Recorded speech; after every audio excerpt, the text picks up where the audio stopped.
ఏమంటుందంటే ఏమంటుంది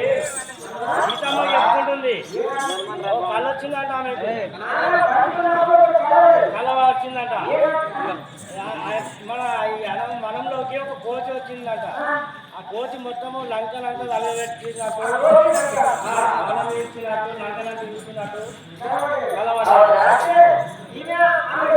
చెప్తున్నాను కళ వచ్చింది